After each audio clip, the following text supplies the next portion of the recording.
So there's been a lot of talk lately around how 2026 is going to be the year of on-chain vaults, and I would tend to agree. I'm obviously a little bit biased by working on a protocol that is about automating exposure to the best yield sources on chain, many of which are happen to be architected as vaults or the vault standard. But let's kind of dig into why that might be the case. And this is a recent article or blog that has been written by myself actually, um, and posted on the Lazy Summer or the Summer.fi blog. So generally speaking, in technology, but also other markets as well, um, you know, technology happens, adoption happens, and the prices of these things and the adoption of these things, in terms of the asset prices and the actual adoption of the technology, don't necessarily map one to one. Sometimes the price front runs the technology, and then the adoption catches up. And seems like that's kind of certainly happening in crypto to a degree. We've all seen the market cycles and the 4 year cycle, and maybe that's done, and all of this different conversation. And maybe that has not been the best for our bags, let's say, but but it has definitely drawn interest into crypto, and we've seen adoption really start to take place, um, and that sort of happens in four real core steps. So a primitive emerges on chain. It starts something only power users kind of understand. I remember talking to people around being paid in stable coins and stuff, and they're like, you must be crazy. And that seems to be a sort of stablecoins are sort of mainstream, or certainly getting to mainstream today. And the experience gets packaged and abstracted, so that quote unquote normies can use these things. For example, I was buying something online the other day, and I noticed that there was a USDC checkout option. So there you go, just anecdotally. Um, and we're seeing this today. So it happened in 2014 with smart contracts. It's sort of already happened with stable coins from 2017 to today. I was there when single collateral DAI launched in I think it was December 2017, or maybe January 2018, and that was pretty incredible. And now stablecoins are like a household name. And basically, the whole thesis of this essay, but more so, I think a broader narrative that's happening in DeFi, is the notion of on-chain vaults being that kind of next thing that shows mass adoption, or that garners mass adoption. And that's what I'm going to talk about today, and hopefully just sort of skim through why that might be the case. So we went from stablecoin or smart contracts to stablecoins to vaults. Um, Stablecoins, are huge. 300 billion, I think, in stablecoins today.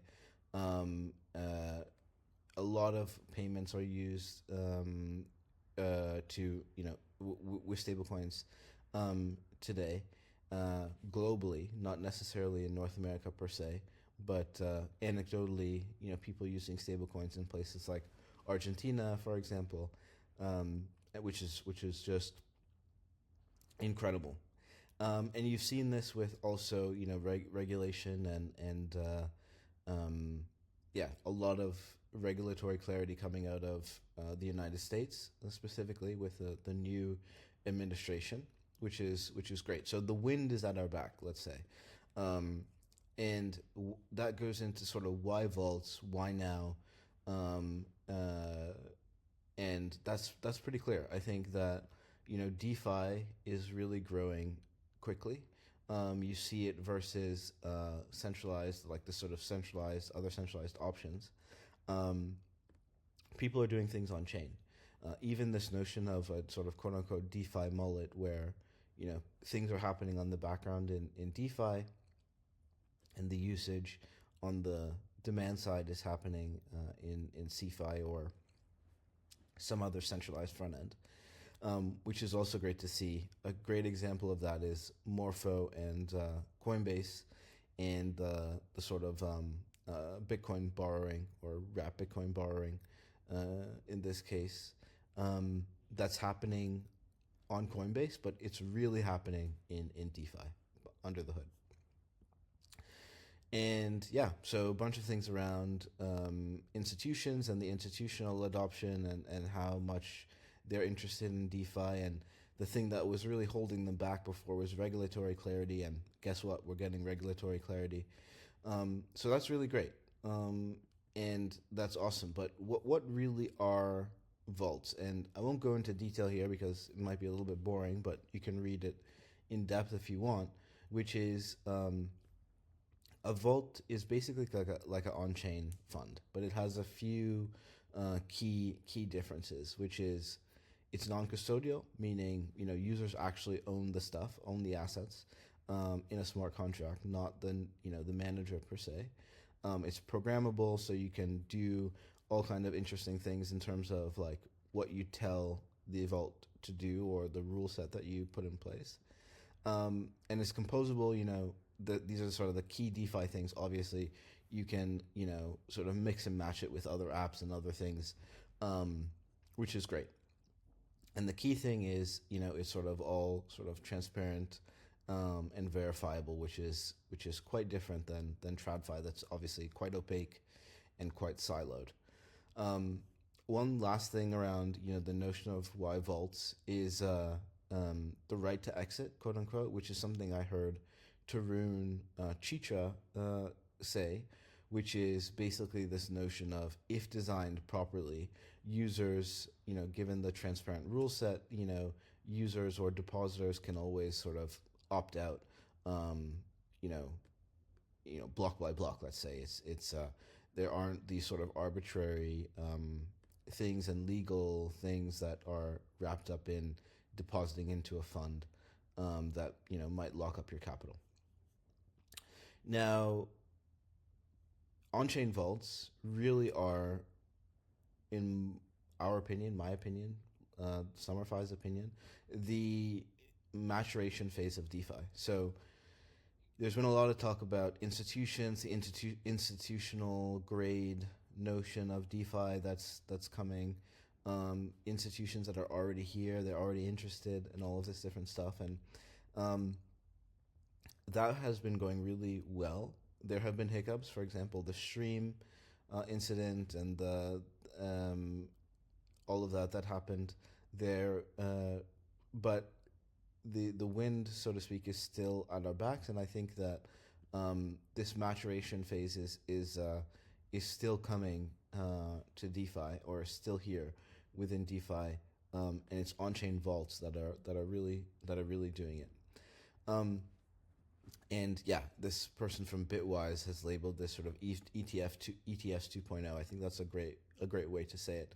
And this is how funds are going to be managed in the sort of new world of the financial system on chain, which is very bullish in my estimation. Now, vaults have been a little bit different, older generation versus newer generation. And this is really kind of what I mean by growing up. So, the old generation of vaults like Yearn were somewhat simplistic or somewhat complicated in the same vein. Or just like the simple routing of capital from one yield source to another, and really chasing yield, kind of. And newer generations are a lot more sophisticated. They're the actual source of the yield itself, and this is just an example of a gauntlet vault within the Morpho protocol, and so the vaults are increasingly getting more sophisticated, and this primitive is really expanding the design space of what's possible on chain with respect to yield. Now, there are a couple of catalysts that I think why 2026 is really going to be the year that vaults grow up. And the first is regulation. So technically, I think a lot of things are are happening, um, uh, like gonna happen. They're they're somewhat inevitable, so to speak. But the regulatory clarity is a really key thing that is likely going to continue to happen in 2026. The demand, there's a bunch of stable coins that are have been issued and continue to be issued. And that stablecoin growth really gives a sort of market for on-chain vaults to eat into, let's say, or at least make that market more productive. And then lastly is is going back to the maturation and professionalization of DeFi, which is the curator market. I saw a stat that curators on Morpho made fees of around $13 million in 2025, and I would be very surprised if that stays anywhere near that amount in 2026. I think the really sophisticated actors are sniffing out this opportunity and sniffing out the growth of stable coins and the potential growth of on-chain vaults, and these these curators will come on chain in a really strong way, and give even greater opportunities. And of course, a bunch of other just things that are already taking place. More yield sources coming on chain, stablecoin growth getting even better. Fixed rate loans or fixed rate lending coming, which will be great for institutional demand, and this sort of DeFi mullet idea really taking shape. Now, all of this growth is great, but it poses a pretty big problem in terms of fragmentation. So all of these different yield sources, it's like, well, how do you actually get access to them? How do you pick the right one? Is one better than another? Is the juice, like the extra APY, really worth the risk versus doing something more conservative and easy? Let's say it's really hard. It's really hard to understand, and or not to understand per se, but it's really hard to actually execute. I think that's the key word. And you see this with like all of these different curators, for example. On Morpho, like how do you choose one curator versus another curator? What's the trade-offs of one versus another? And each curator has many different vaults of their own as well. So that's really the value proposition that I kind of want to leave you with for Lazy Summer Protocol, and why using Lazy Summer Protocol is the key way to benefit from the growth of on-chain vaults in 2026. So today you have to understand, when to deposit, where to allocate, how to manage the rotation from one vault to another vault, from one yield source to another yield source, how to think about risk, how to stay diversified across ecosystems. And with Lazy Summer, all of those questions are are answered for you. You just have to do less. That's it.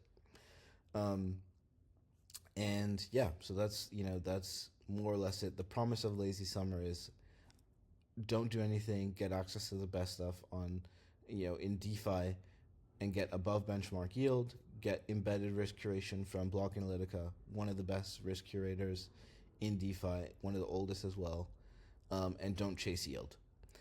Now, lastly is the notion of Summer. So all vaults on Lazy Summer Protocol are rewarded with the Summer token. And on January 21st is the TGE of the Summer token, and it becomes liquid. So if you watch to the end of this video, that's kind of like the bonus for you.